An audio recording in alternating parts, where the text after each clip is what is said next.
Matondi mingi balandi ya Congo Live Télévision. Merci Penza pour bozaka ebele pour na Rolanda chaîne YouTube na Congo Live. Oyo lo belaka bino Penza politique ya mboka na biso Congo. Lelo to ko lukela bino mwana mboka wazali bon analyste politique to pe rappeur engagé na kombo ya Radek Suprême to kutane penda ko lobela sur actualité ya mboka Congo ko lobela pe o ezali bongo maxi single nae single promo nae o penza auti honorer bande kona biso penza bakufaki na lutte o batuto bundaki pour okotsa alternance na mboka Congo lokola ba Rossi Chimanga ba Thérèse Kapangala baza ebele na Kinshasa na ba Este na Matadi donc ba o penza bakufaki kaka pona kolukaka kimi kota na mboka de mona mboka Radek Suprême penza a penser ki na bango ko sela bango nzembo ko yembela bango elasiki to bosani bango te pouvoir au penda président Félix Azui eza pona makila ya ba Congolo penda o esopa maki pona ko bengana régime o ezaki penda sanguinaire ou te koleka mbote mona mboka Radex mbote mama jeune mbote na balandi nyos boni basangana non ça va siko ça va makambo évoluer bien nene to linga yekende oui mona mboka Radek le penza na ekoluka yo au présenter Bissopé repose en paix. Reposer en paix plutôt.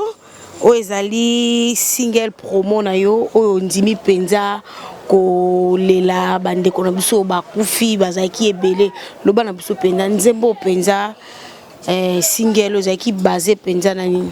Non mais au moni comme au lobby le pouvoir a fatigué donc c'est un pouvoir à makila. Et ça pouvoir te kofana na ndako noka boye ba pesu yango non ça manque non pouvoir moko boye ou non bato ba daya qui vraiment pas oppression vraiment kota que non que non ba sentiment que non FCC sentir vraiment que non soki na meki awa et obeba ndeko beba. Donc après ça il fallait quand même que to lobby comme alternance mais alternance on peut que non ko reconnaître que non ba bundi ba lutte ya solo ba kufi parce que ça peut être juste chance pour na kotika la envie mais bande ko ba kufi ba otangi wana ba kombo misupe ba zebelo tangi te ba Rossi Chimanga ba Thérèse ba Gabi ba Hussein ba Floribert Chebea ba Mantungulu Fidèle Bazana Daniel Boteti ba tuana nyoso to honorer ba on arata nzembo ba kombo vumeza belé to honorer ba il le fallait c'était très important to salango non seulement il y a une façon à honorer ba mais c'est aussi ya ko la musali solo yango pour les solo en termes de justice et là il peut moi mouquer.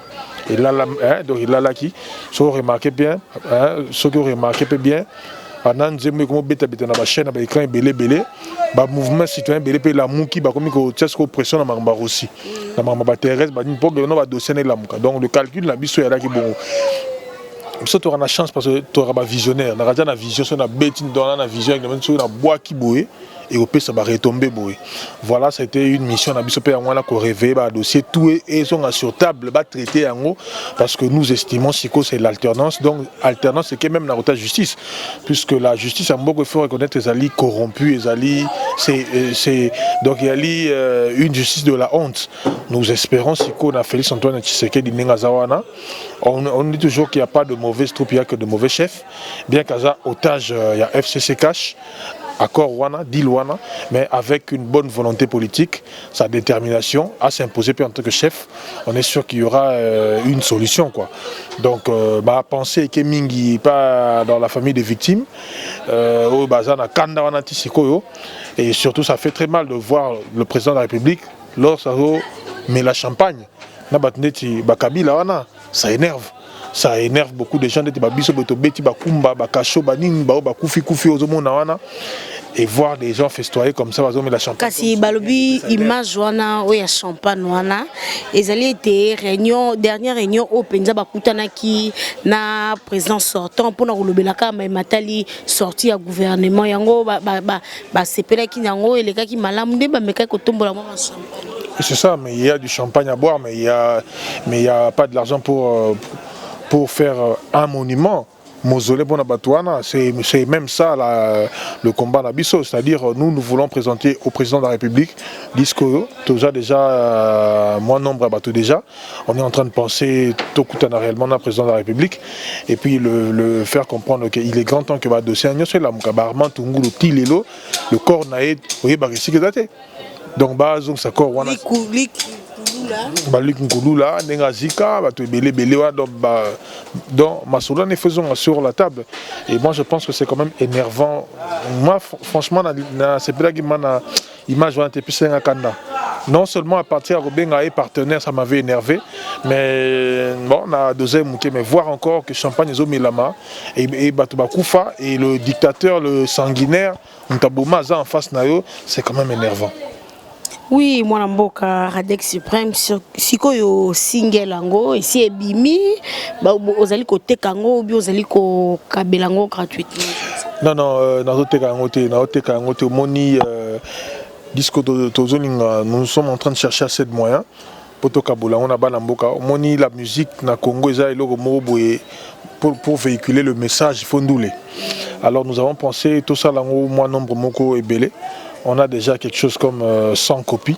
Je pense que d'ici à 4-5 jours, on va tirer peut-être 200, 300, 500 copies. Parce qu'on est en train de travailler avec le moyen de bord. Clip, tout ça, on a fait un clip qui nous a coûté à peu près 1000 et quelques dollars. Nous avons un soutien. Non. Et l'autre côté, de toute façon, moi je ne compte plus sur des gens, je n'ai plus le temps. Il y a qu'on s'alarmer sur le toit du monde. Ça fait des années, l'abnégation, la détermination, a contribué, c'est pas important. De toute façon, on ne sait plus forcer des gens. Mais le discours, tu retrouves tout le temps dans les réseaux sociaux, Rossi, Thérèse, tout ça. Mais c'est le moment, parce que à part moi qui a pensé qu'au BIM, c'est c'est-à-dire qu'il la dans l'ensemble. Parce que moi je ne pense pas que... Parce que Batebele il pense que la lutte tourne autour de Rossi Chimanga. Non.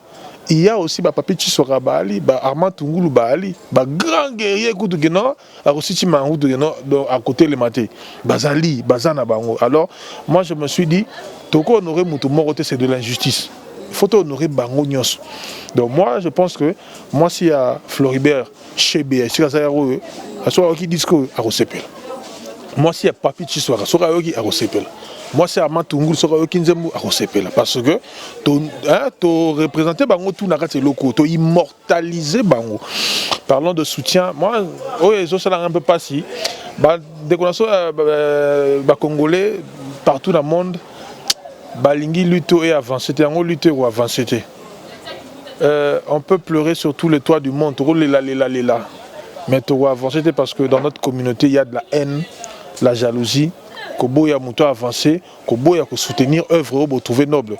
Qui peut contredire que non, la lutte, il y a Radek qui est noble? Contredire, Ebi, vie na soto tia mongo bandanger to sacrifier, mongo ya bana na biso, ya ba classe na bango, ya ba miliki na bango, tout ça, on s'est privé de bonheur et de plaisir pour cette lutte. Mais en retour, qu'est-ce que vous voulez? De toute façon, je n'ai jamais attendu quelque chose de quelqu'un.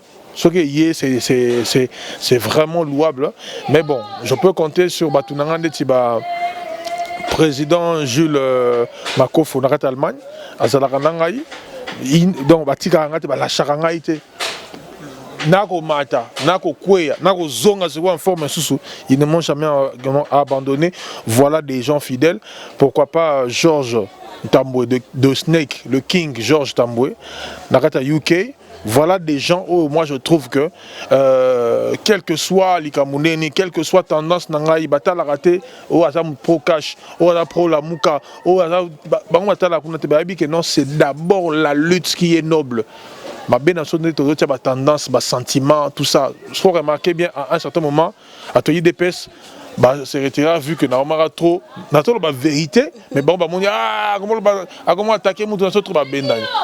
Là, ok, n'a côté à la mouka, comme il monte à la mouka, là, on va attaquer la mouka, comment attaquer Bisso, comme donc c'est-à-dire, et comme impossible, et comme moi pas si, non impossible, comme moi pas si, mener lutte correcte. C'est-à-dire, tu veux chercher à plaire aux gens. Je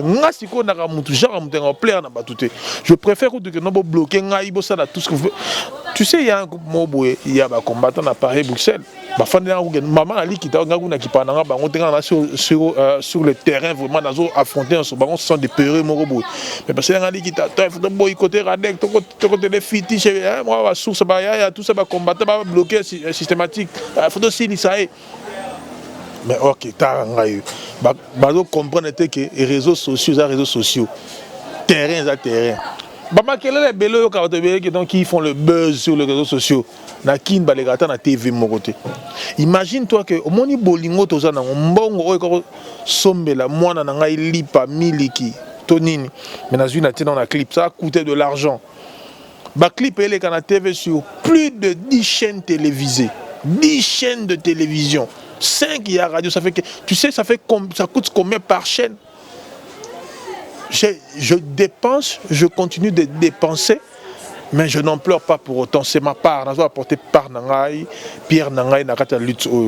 Donc, et vous allez bien. Total la tendance politique, total la haine, total la jalousie, total la soutenir œuvre noble.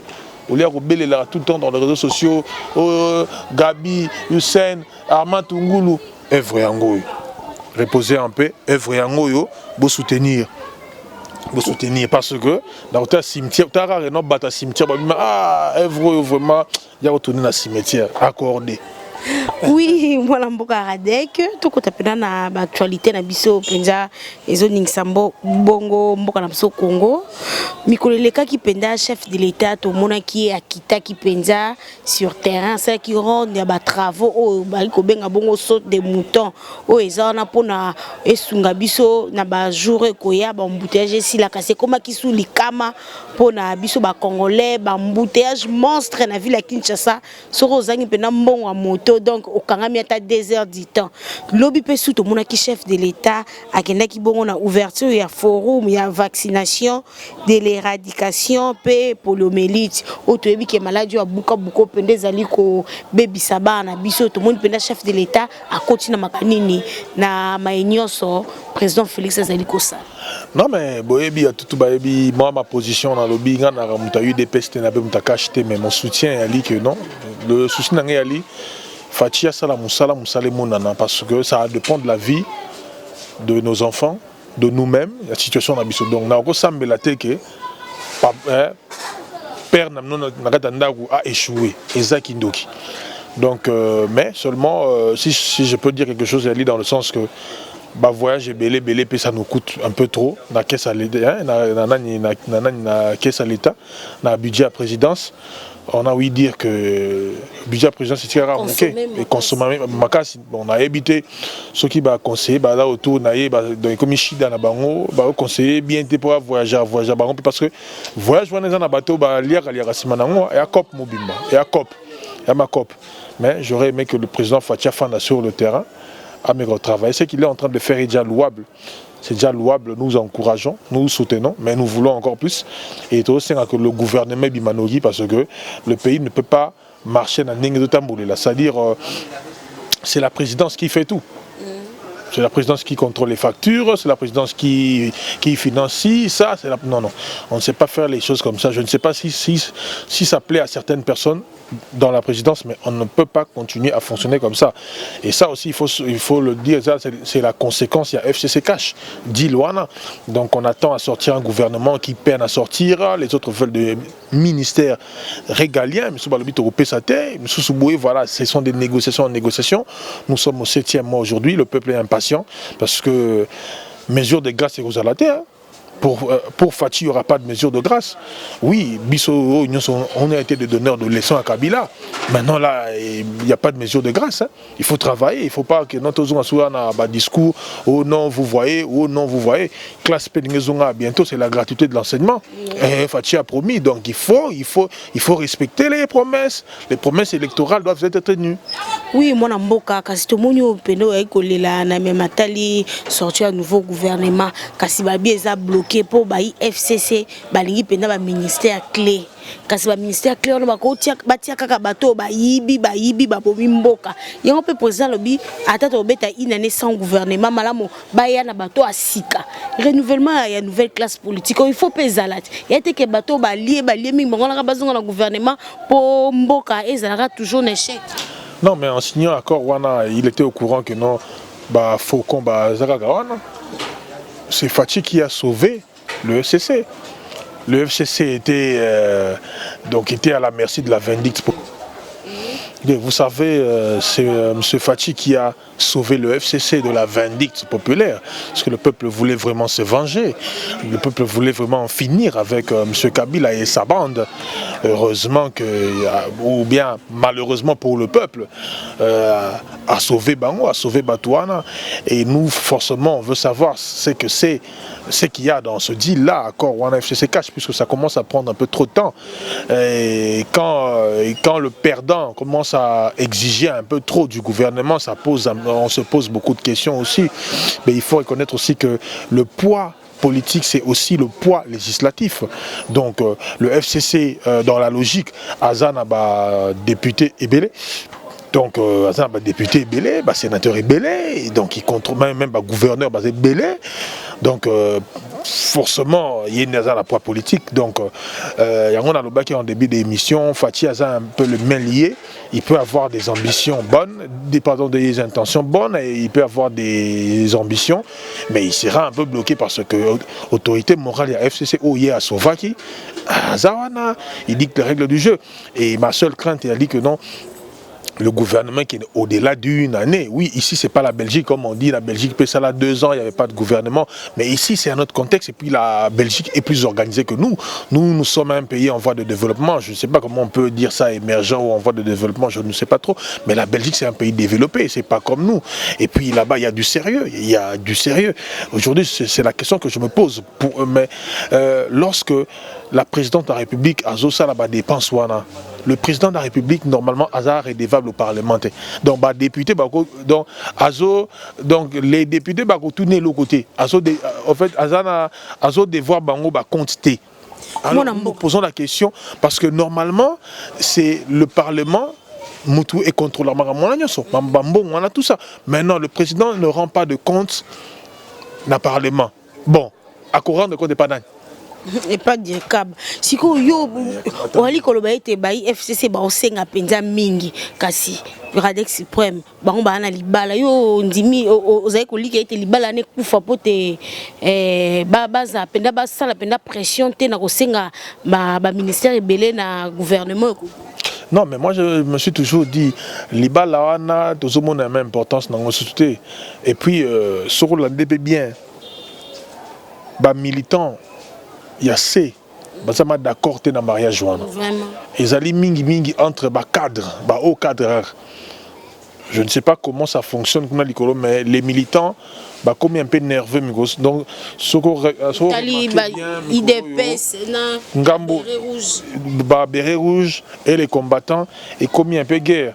Heureusement que au cadre de la moi Kimia, au monde qui sort champagne, mais écoutez pour combien de temps? Et surtout nous savons que l'herbe au comme qu'on a année électorale dans 2022 et au Inda les sous dans 2020 couteau scission et déjà comme on pense déjà. Kabila c'est un fin stratégien malin. Il est très malin et je suis même dans comment qu'on banga que non Félix Antoine Tshisekedi a regretté dit-le à ça a regretté champagne à Zomela. Kabila ne l'aime pas. Ah bon? Il faut aller bango. Kabila n'aime pas Félix Antoine Tshisekedi. Kabila utilise Félix Antoine Tshisekedi parce que ayebi que sa survie dépend de Fachi. Ayebi yango bien. Donc ce qui Félix azo koué na bako seka ya Kabila na ba beaux yeux na amour relaxé, il se trompe, il se met de la poudre aux yeux. Tous ces gens là-bas au fond de la table quand ils sont en train de sabler le champagne, ils ont mis le champagne, ils ont kanda. Ils ont kanda. C'est-à-dire, Joana Fandi Liboso naye abomi sabatu, akangi sabatu, ba dossier zali, abomi mboka, corruption Fandi. Ce gars-là, c'est le préfet du Rwanda. les lopé Bosco Tanga na kuna tangi kombo na mais nalobi que Congo oyo comme préfecture ya Rwanda na mta yebi yango te. Nalobi ce gars là a fait trop de mal à la République. C'est comme Moutabong ozo fanda bozo seka bozo mela mais ça mais alternance. Yango pe sikoyo ça donne raison peut-être à ceux-là qui disent que Bakabeli est pouvoir. Nous voulons bien être optimistes, nous voulons bien le soutenir, mais acte et ça révolte. Et puis, les gens doivent savoir, parce que tu es fanatique, parce que c'est lever des boucliers, tu tombes la bouclier, tu rebondis sa Fachi, tu es sentimenté. Fachi ne doit pas croire que l'UDPS c'est le Congo. L'UDPS n'est pas le Congo. L'UDPS c'est une partie des Congolais, une partie infime des Congolais. Il y a Mouké Kaka, minime. Dans le Congo, ils en ont tout ébélé. Donc les gens sont capables. Parce que les combattants, il y a eu des UDPS, ils ont la frustration. Les combattants, ils ont la frustration. Et c'est impossible. Les combattants, ils ont la frustration. FCK, c'est créé des combattants. Je ne parle pas de la Mouka, parce que dans la Mouka, il n'y a que des gens qui ont travaillé dans Kabila. Tous ces voleurs-là, ils se retrouvent là aujourd'hui dans la Mouka. Moi, je parle maintenant des frustrés, des indignés. Mais nous ne voulons pas arriver Wana. Puisque déjà, il y a eu des pistes que nous sommes en train de voir. Et ça ne nous met pas à l'abri d'une guerre civile. Parce que les bérets rouges ont fait par la milice. Et puis, les combattants de l'autre côté, donc ce sont des choses que nous ne souhaitons pas pour la République. Alors, nous disons ceci, le mariage FCC Cash, ça va tenir pour quand? Moi, je pense que la première bêtise, c'était deal Wana. Mais deux fois, on n'a pas le choix, on est obligé de faire le deal. Mais que Fachi se détrompe, Kabila ne l'aime pas. Oui, moi l'amboka Radek Suprême, lelo tomoni penda chef de l'État Félix Antoine Tshisekedi azum na maboko matali bokono ebola o ebomi bato ebele kuna na este ya mboka na biso Congo kasi o azaki bongo ministre ya santé Oli Lunga ba pesa mo solo ebele pona penda ko silisa ebola ko soigner ba mama ba tata to pe bano bazai ko bika na ebola asala ngote tango ka président Félix azu penza na maboko asisa maladi wana a bengisa mwa bato yake bongo ko démissionner na ebité eloko nini pende esali démission na yo mona mboka Radek ko lobani na démission ya ministre. D'abord nazo lingana esanan ba congolais belé vigilance il fait matamaka c'est pour la maladie en Ebola. Pour Ebola de façon que ce Kotiboye il est facile pe comme à Kinshasa. Sur Ebola Panzani est-ce que tu as une mesure efficace à bloquer maladie wana vu que Ebola il suffit qu'il y ait le moindre contact et s'il donc les gens doivent être vigilants, vigilance tous azimuts. Pour la zone, le président Félix Antoine Tshisekedi n'a CPD que Azui Makamwana bras le corps, mais Makamusu c'est le président de la République à Sarayangote. Il y a le gouvernement en place parce que Misalamsou est le gouvernement de Salangos. On n'a pas besoin du président de la République. Moi, les travaux, est-ce que le président de la République, il faut que nous l'andions mais à combien obligé que nous l'andions parce que Mbongo est acquis décaissé, Bimaki, bon, si c'était combien, mais Mbongo est bimi, mais ça les autres, ça les maté. Et nous nous posons aussi la question, est-ce que appel d'offres, ça les maquis? Ou bien qui nani marché moi cop karamasta nanga alongri yaka voilà anti-valeur mususu yango wana. Alors todo c'est pelanenge tout c'est pelanenge que notre président a vu le devant makamba Ebola et puis pour la ministre Oli Lunga pour nani monsieur Oli Lunga na wato démissionner le problème na mboka na biso ezali makambo ya ko sanctionner les bon anezo bunga les zo yibama bato bayeba ki musala ça les maté. Mais ça a un réseau. Voilà pourquoi le combat n'a pas Kabila a un système, le réseau. Les gens, l'air a démissionné. Est-ce qu'on va lui demander des comptes, entre guillemets? Est-ce que Bako Bengis, est-ce que Bako audité, entre guillemets? Est-ce que Bako. Donc, c'est-à-dire, Mboko au Congo, n'est-ce pas millions? Est-ce qu'on laisse cette époque en Batominoko? C'est ça le problème, parce que à démissionner pas m'battre, parce que le Congolais a une culture à démissionner. Ce que mon Congolais a démissionné, c'est à qui me touche moi, qui me le Gomogobo. Congolais a une culture à démissionner.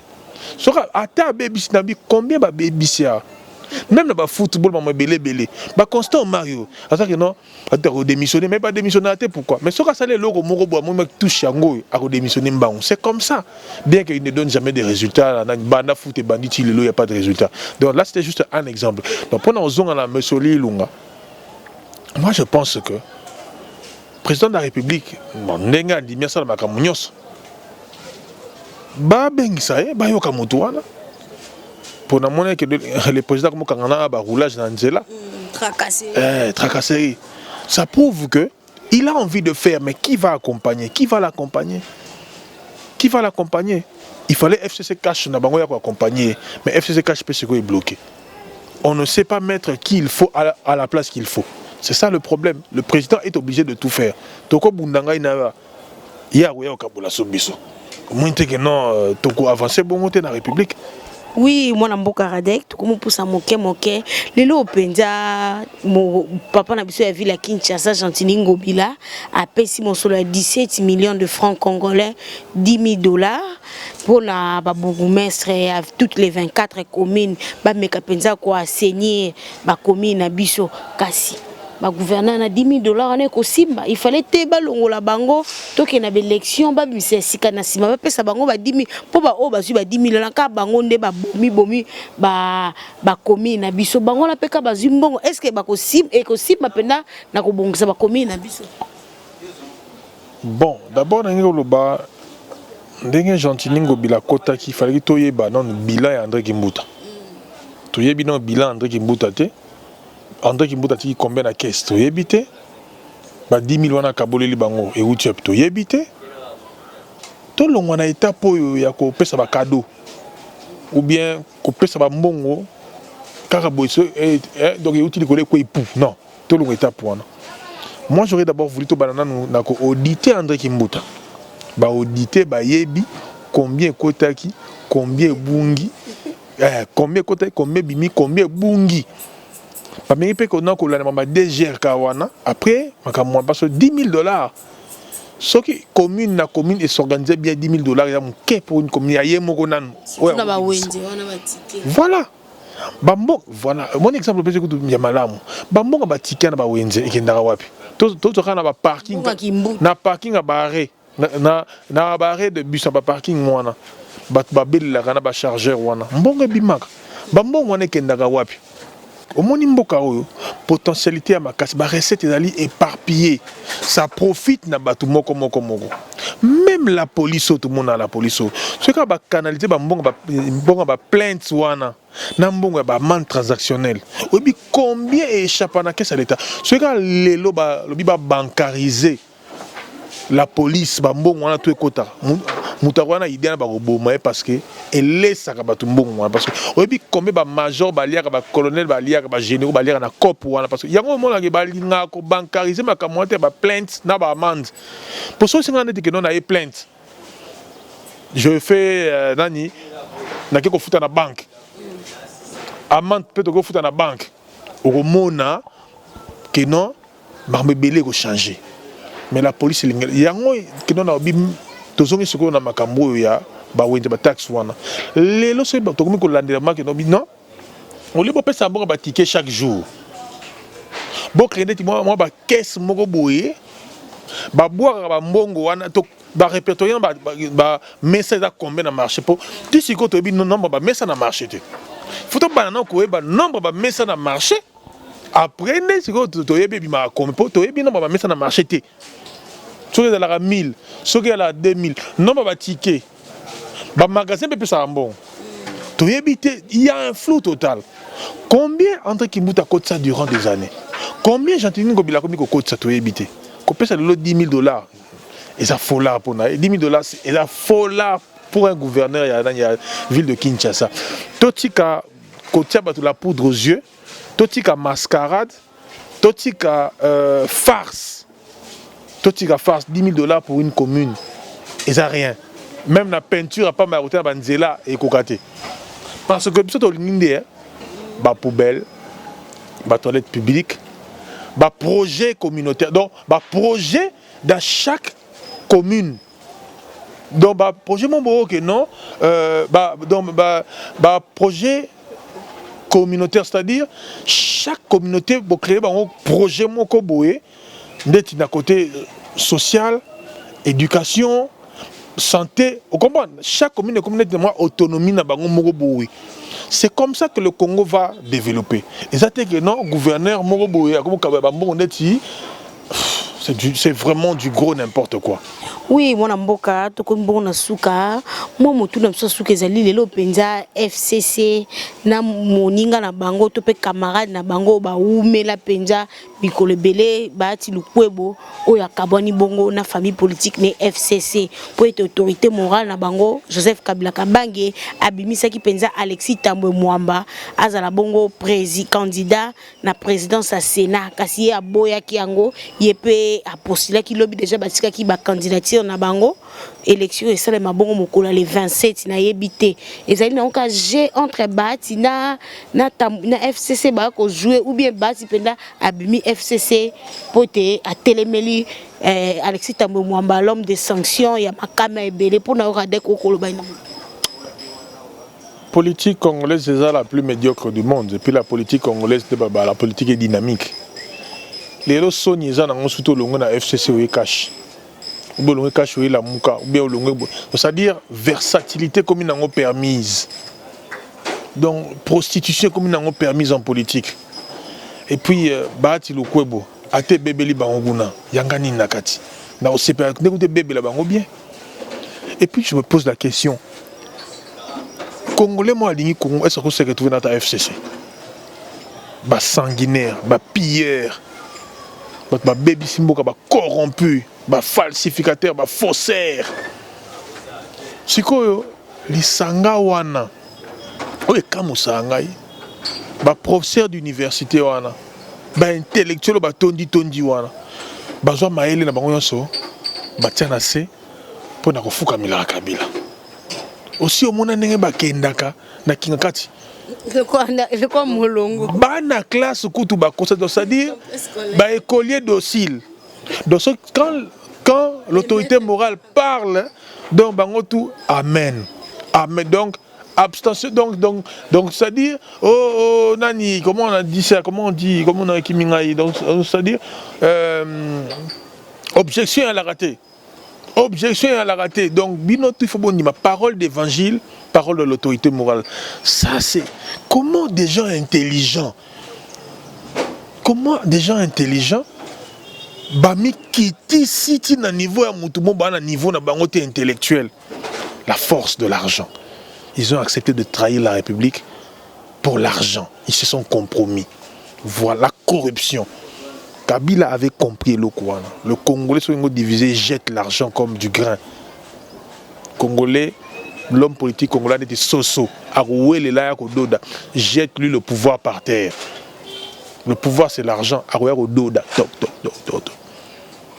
Batebeli babana yo ganga avant to ka ba nsusu Jean-Marc Kabunda loba soutien na ka soutien Jean-Marc Kabunda zane kuna premier vice-président ya assemblée nationale somba kimia pouvoir yango c'est le pouvoir c'est nani Azarias Robert Albaki on va prendre l'image on va balancer sur les réseaux sociaux l'air na cheval qui au moins pouvoir né comme ça on ba mutazoli habitabe atira makele est-ce que ba liera habitabe batira makele l'été lelo passe nangé ali bato ba bundi lutte oyo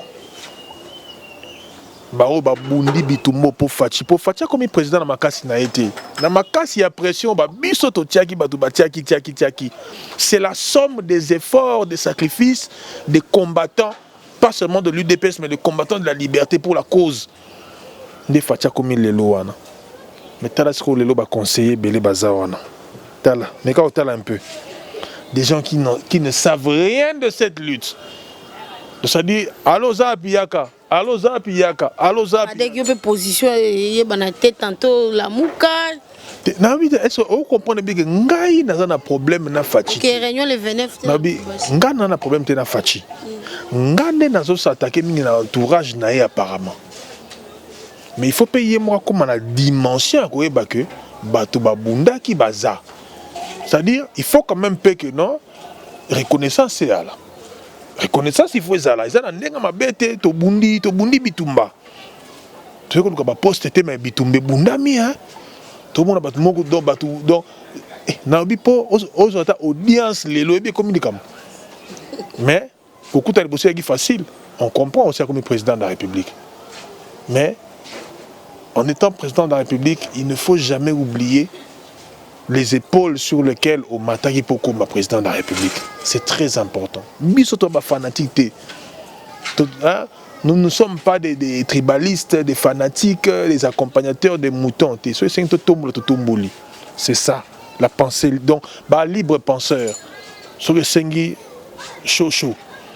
Oui, moi, je suis Radek Suprême. Tu comme bon souka émission na biso message ni nous ko lancer penza na ba diaspora ba ko lando na mikili ya poto. Bato pemba Congolo bazali bongo na Bukavu kuna na Fizi bako benganga butu moyi na Kisangani na Bunya na Butembo o bako lando na Congo Live pour la émission na biso ya mokolelo tukomina.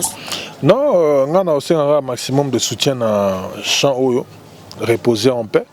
La promotion, ça nous coûte près de $700 par semaine, 10 chaînes TV, 5 radios. Internet. Ah bah, mais non, beaucoup mieux peut déranger, mais ça peut me choquer, biso. Mais biso mbongo zarate TV. Bon, il y a un nombre de vaisseaux, là, les sous-soirs, oui, dans mes chambres. TV kuna ndemo, mais biso. Moi seulement, non, bah non, merci parce que, bah, tant mo bouema nazaki na baisse, vous allaki, vous soutenez ngai.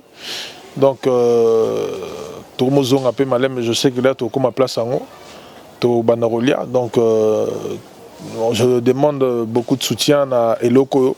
Là, aux autres participer, au fait, aux participer pour Nangaïté, aux autres participer pour Kombo, il y a Armand Tungule, Yokana, Kombo, Chebe, Yokana, Kombo, il y a Bundiana, tout, Bangotuana, Martyr, il y a démocratie, Kombo, Yokana, il y a Ngone, nous avons soutenir œuvre Oyo. Et puis, voilà. Donc, je déjà sur YouTube déjà. Vous téléchargez, quand on télécharge, aux sommes en fait. Quand tu télécharges, en fait, aux sommes et tous à la rate, on a pour j'aime la lutte, j'aime ce que Radek fait, voilà, Radek, parce que le coup de comme Minguna n'a pas toi. À cause à Fanika, si comme on va l'ingamisal, à cause que non, à tirer moi, mais retourne à ébouer, au monde à bouer, rien goûte. Donc, on a besoin de Congolais disponibles pour servir la République, pour aider des actions nobles, des actions vraies, des actions sérieuses.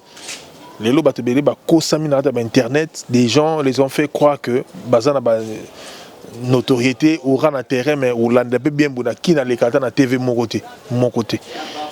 Mais Congolais mais un peu investir sur banana bino, bandeko na bino, ba guerrier na bino, ba combattant na bino, bazotia, maele na bolingo na bango na ba œuvre o esengi vraiment parce que mukotoko lemba, donc mabeka mukotoko lemba, mabeka mukotoko lemba, tala ba opportunité belé ba yaka ba rappeur engagé, ba komi wapi, ba komi na ba tendance parce que ba yako luka ba poste. Bako luka positionnement baye ba ba caméraman bako ba photographe bako ma bako luka positionnement là na baneko luba bato bien Radek aloba mi Radek jaloux Radek wa ta que le taba pesinga raison ma bena biso tout ça toujours na raison avant bato nyos voilà merci Radek Suprême officiel na Facebook to komana message na messala nga bien hein so nous aura numéro na okika na page Facebook Radek Suprême. To benga na bon nous on a rappelé na poto eba na par-ci par-là donc ti mutana Kuala Lumpur na soki na Tadjikistan soki na nini baebi soki na nini Nistan ba Kazakhstan baebi que Radek le combattant le soldat du peuple donc merci beaucoup la présence nayo à chaque fois on est là donc big up. Merci mingi Palandia Congo Live Télévision to komina suka to lembe kibino penda non c'est le moi suka pardon ngana bosana ezanze muna obeta na Jean Goubal ezobima donc avant le 10 juillet nzemo moko le 10 août pardon le 10 août le 10 août titre nango politique. Politique. Après avoir koboto les sièges na. Boke baby pona politique. bataki mboka pona bato bakufi pona politique bateki siège aya dile politique bozela boyoka nzembo wana ezobima nango le 10 juillet album mpe ezoya oyo ezali single promo album nde ezoya motomboki donc nalingi natomboka lisusu mpona komoi mwa kimia naotala makambo me kande komozwa ngai donc basala tu bakitisanga kanda mpo soki te naobimisa album bientôt on a kandani bapeso poste tokomi na suka poste nini te poste te bakitisanga c'est-à-dire bakitisanga kanda elakisi nini ke non babongi te ngai napesa ministère te je me sens mieux quand on a lu le soldat oyo ya nzela aosala mosala na ye parce que bitumbe alaki no tobundi bitumbe sili un bon soldat azongaka na caserne nazongi na caserne soki mokonzi ako honorer ba soldat na ye mais mabeza omona même na France après guerre oui tokomi bongo na suka émission na biso toyambaki bino mwana mboka Radex Suprême na ye mpena tolobelaki sur actualité ya mboka Congo mpe nzembo mpenza andimi kohonore bandeko na biso tobundi oyo mpenda babundaki ka mpona alternance ekota na mboka Congo et maxi single promo yango oyo reposer en paix omona mboka Radex Suprême mpenza ahonore bandeko na ye bazali ebele Rossi Chimanga Thérèse Kapangala Flobert Chebe abaza pene bele bakufi penza na bokonjo euti koleka tokomi bongo na suka merci mingi na ozaki bongo na sima caméra Guy Botambela merci mingi na bao ba soutenir biso na mikila poto na moni mon vieux Roger Luma Molobeli monene président Félix, un tonton doux de caractère, mon vieux David Olito, Nabosanité, mon vieux chef d'état-major, Papi Kawaya, depuis Paris, Bambote Nayo, Ngalabino Sokinza Mazongite, tout mon ami, Namikolezali.